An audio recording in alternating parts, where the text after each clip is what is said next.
Alright guys, I'm going to talk about how to fix this joint chain here.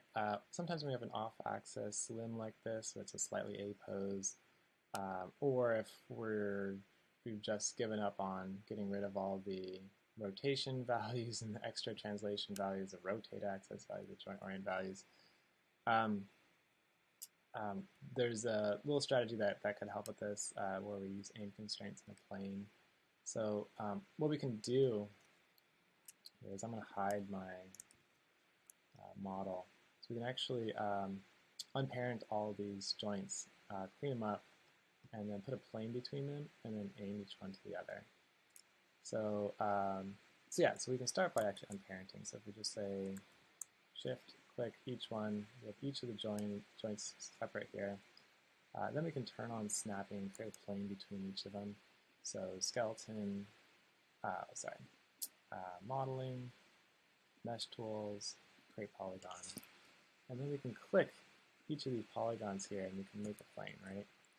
Let me turn off snapping for a second here. We can press D, the D key is in dog, to align a pivot point of this plane, which is actually going to act as a guide for our new directions of our axes here.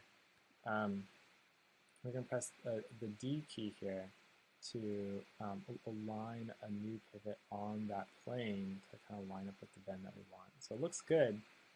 So what we can do here now is we can go to Modify Bake Pivot. So that way when you click off and click on the thing, it's going to remain there. Otherwise it would go away. All right, nice. Nice. Okay, so the next thing that we're going to do is we're going to clean up these joints a little bit. So right now they have a bunch of stuff in them. I can click each one, I can click freeze transformations, but still some stuff remains. The translates are good on each one, but this rotate axis stuff we probably want to clear out. Joint orientations we want to clear out, so just pressing 0 on all of those. And it's basically going to make our axes just point up and down. So they're nice and clean. The bottom one doesn't really matter, but we can do the same for the bottom if we want. Cool. So we have our all of our joints just pointing sort of straight up and down according to the world already. So the next thing that we're going to do is we're going to create aim constraints between them. So we're going to aim this one and this one. So we're going to have the top one point down to the bottom one. So select the top one second. And we're going to go back to rigging. We're going to go to constrain, aim constraint options. And I'll reset the settings here. So we're going to change that world up type vector to object up, and we're going to drag the polysurface 1 guide that we made into here. And if we click apply, nothing will happen. Do make sure you select your joints. There we go. So that one and that one, and then we'll click apply. So it's going to take the x and point it down towards the next one, right? Aim vector x is set to 1. The up vector is set to object up.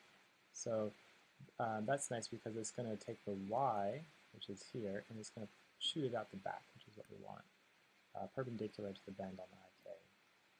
So we're going to do the same thing for the next one. We're going to take the bottom and then the top. Polysurface 1 is still selected in there. We're going to click apply, and it's going to do the same thing. It's going to shoot the x down, and it's going to shoot the y out the back, just like we want. Looking good. Okay, we're not going to worry about the bottom one because it's the bottom of the chain. Okay, let's click close over here, and then we're actually just going to delete aim constraints. We don't need them anymore. And then what we can do is we can rebuild the joints.